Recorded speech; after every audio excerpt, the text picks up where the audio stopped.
State University students learn from home. Their campus newspaper is still publishing. Yeah, like us, they have had to just find a different way to get the job done. Doug Reardon spoke to their editor-in-chief to find out how today. Doug? Yeah, they're finding different ways to do it, guys, mostly from home. Sound familiar, right? Everyone's trying to come up with ways to get people the news that they want.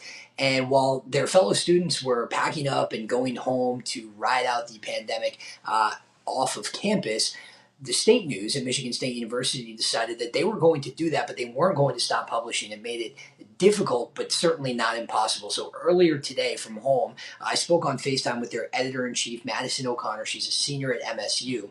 And she said, actually, the decision wasn't all that tough. While a lot of other student-run newspapers were kind of shuttering up their publishing efforts for the time being, they said that they were just going to do things differently at the State News and find ways to get it done. So for the last 5 years, the State News is published in print and online.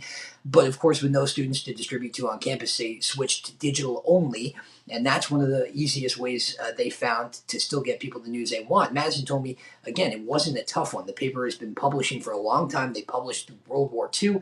They published through September 11th. And to them, this is a very similar opportunity to press ahead and bring people the news. And if you think about it, they have a very interesting perspective. The student population is one whose lifestyles have been very highly affected by this, with having to go home, some of them even in their senior years, like Madison. And she said that students have a very strong voice and very strong perspective to bring to this conversation.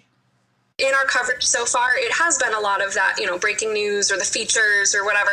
But there's also been a lot of, opinion articles from us about, our students who are in the newsroom who, have lost their jobs on campus, or who are still, struggling to find their way or to figure out, how to work from home and things like that.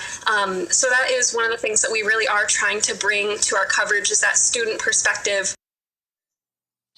And they are doing a great job, guys. Even on their Facebook page, they updated in the last 10 minutes, and even in the last 2 hours, they've been publishing all day. If you want more from the State News, you can go to statenews.com. And of course, I know in conversations with people today talking about this story, people in the journalism industry, everyone has done nothing but applaud these students for continuing with not only the course load that they have as students, but also in being so diligent as journalists. So we certainly do wish them the best of luck in their efforts. Guys, back to you in the studio.